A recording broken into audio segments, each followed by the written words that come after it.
Narito ang ulo ng mga balita sa mga oras na ito. Service contracting para sa mga pampublikong sasakyan at iba pang proyekto susuportahan ni Pangulong Ferdinand R. Marcos Jr. sa gitna ng patuloy na gulo sa Middle East. Department of Foreign Affairs at Department of Justice inatasan ng Pangulo na manguna sa pagpapauwi sa puganting si Zaldico mula sa kustodiya ng Czech Republic. PAL Express flight na nakaranas ng pressurization issue, ligtas na nakalapag ayon sa Civil Aviation Authority of the Philippines or CAAP.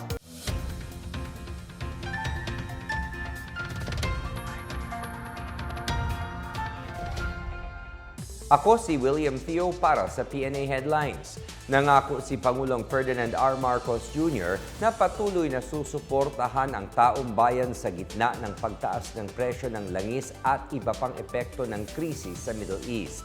Sinabi ito ng Pangulo sa kanyang pag-iinspeksyon sa pagpapatupad ng SCP or Service Contracting Program sa Araneta Center Terminal sa Cubao, Quezon City ngayong Lunes.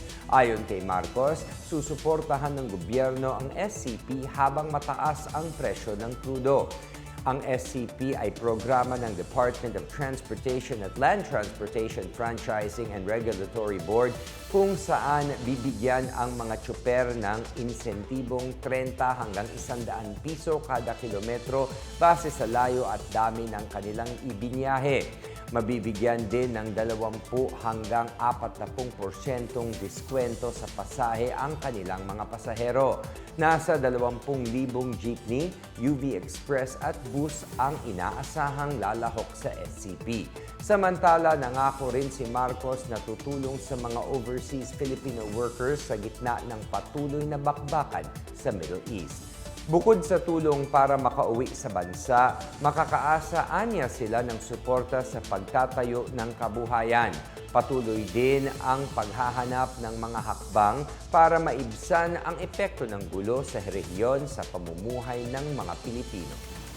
Iniutos ni Pangulong Ferdinand R. Marcos Jr. sa Department of Foreign Affairs or DFA at Department of Justice or DOJ na pangunahan ang mga legal na hakbang para maiuwi sa Pilipinas ang puganting dating mambabatas na si Zaldico.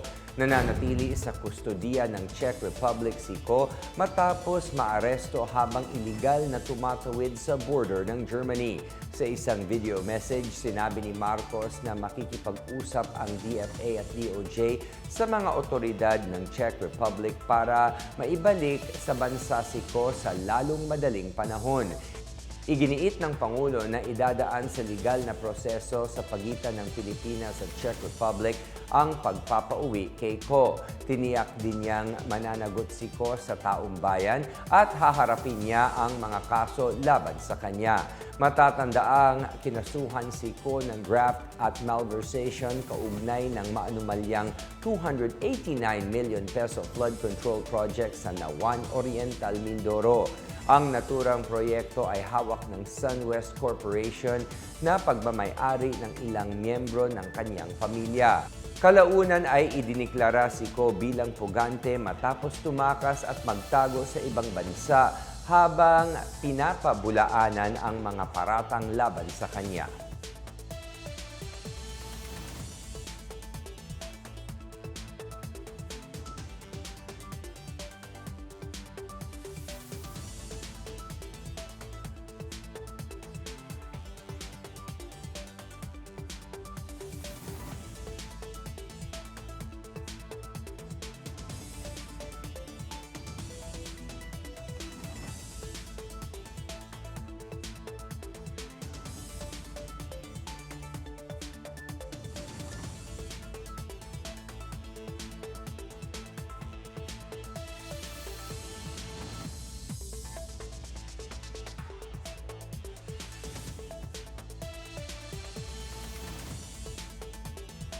Kinumpirma ng Civil Aviation Authority of the Philippines or CAAP ngayong araw na ligtas na nakalapag ang Philippine Airlines Express Flight GAP 2544 matapos itong makaranas ng pressurization issue noong linggo.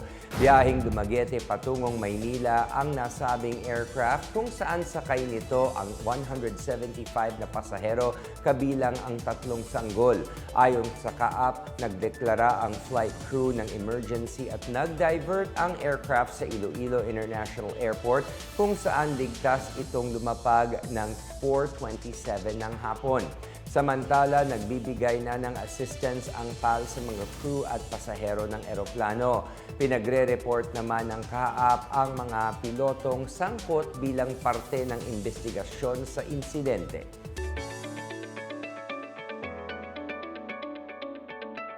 At sa balitang pangkalakalan, tinatayang nasa 352 million pesos ang kikitain ng Bureau of Customs or BOC mula sa pagbebenta ng 12 luxury vehicles sa Port of Manila sa susunod na linggo. Ayon sa BOC, gaganapin ang sealed bidding sa April 28 sa second floor BOC building sa port area habang nakaset naman ang public viewing mula April 21 hanggang 24. Kabilang sa ipapa-auction ay ang Toyota Alphard, Lexus LX 570, BMW XM, Mercedes-Benz AMG GT, Ferrari SF90 Stradale, Ferrari SF90 Stradale Mansory, Mercedes-Benz G650, V12 Biturbo, and McLaren Senna. Kasama rin sa ibibenta ang 2 Land Rover Range Rover at 2 Rolls-Royce Phantom Sedan. Sa mga interesadong bidder, maaaring magpasa ng mga dokumento hanggang April 24. Samantala, umabot sa mahigit 16,000 seed packs ang napamahagi ng Department of Agrarian Reform sa mga Agrarian Reform Beneficiary Organization o ARBOS sa Pangasinan. Kabuwang 3,725 na Agrarian Reform Beneficiaries or ARBs mula sa iba't ibang agrarian reform communities ang nakinabang sa nasabing programa. Kabilang sa mga ipinamigay na binhi ay ang mga climate resilient na uri ng ampalaya, talong, siling pula, kamatis at okra. Pinondohan sa ilalim ng Agrarian Reform Fund, layunin ng inisyatibo na tulungan ang mga komunidad ng magsasaka na maipagpatuloy ang kanilang pagtatanim at kabuhayan sa kabila ng mga kinakaharap na hamon sa enerhiya. Ayon kay DAR Agrarian Reform Program Office Charlotte Las Marias, ginagawa ng ahensya ang lahat upang matulungan maiangat ang kabuhayan ng mga magsasaka. At yan ang pinakabago at pinakamainit na balita sa mga oras na ito, hatid sa inyo ng PNA Headlines.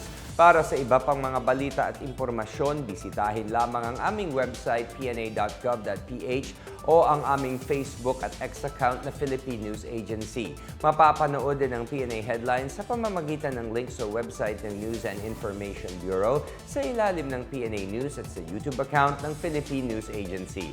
Ako po si William Theo at ito ang PNA Headlines, naghahatid ng mga balitang nagbubuklod sa bagong Pilipinas.